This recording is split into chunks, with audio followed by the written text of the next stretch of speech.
And what I'm going to draw on here is some work done in the States by Adrian Mayer, who has studied the legend of the Griffin.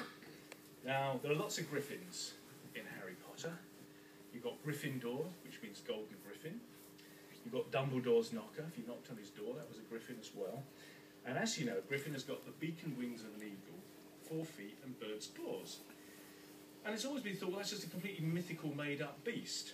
Then Adrian Mayer did a bit of research, and she found that the legend of the Griffin was born in Central Asia in the vast Gobi Desert. And you can trace it back to tales of Scythians. These were horse-riding people who controlled Central Asia. They lived about 800 BC to AD 200. And they talked about finding gold in the desert that was guarded by the mighty griffin.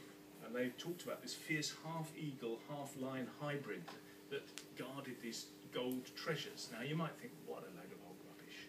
But Adrian Mayer pointed out that in the Gobi you find lots of these. That is Protoceratops. And that's what he would have looked like. These creatures were running around 80 million years ago, and you quite regularly come across Protoceratops remains. And they're about 8 feet long, and I think if you were around a couple of thousand years ago trying to find some gold, and the winds blew the desert sands and the red sands parted, and you found this 8-foot-long remains looking like this, you had no idea that this thing had died out 80 million years ago. The bones could have looked quite fresh. You would have been quite terrified.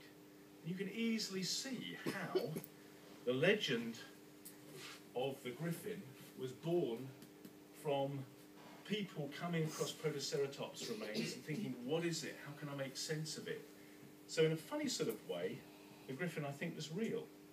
But what about dragons? If you look at Chinese dragons, you often find they have elaborate headgear as well. Now, again, you can find in China the remains of prehistoric mammals, like these deer, this huge deer with vast antlers. Again, imagine if you're an ancient, someone around thousands of years ago, hundreds of years ago, you came across these remains. You might have thought, if they were a bit mashed up, well, I wonder what on earth that was. Maybe it is a dragon. You can imagine if you found the pelvis of a mammoth. It looks a bit like the pelvis of a human being. You might have thought, well, that could have been a giant. So it's very easy to see how when, say, the ancient Greeks and the Romans and the Scythians and others came across the remains of prehistoric mammals and of dinosaurs and things like that, they thought they were encountering some magical creature that was, you know, it's clear evidence that these creatures are around. And here you've got this old vase, and this is pretty clearly some sort of ancient remains they've come across.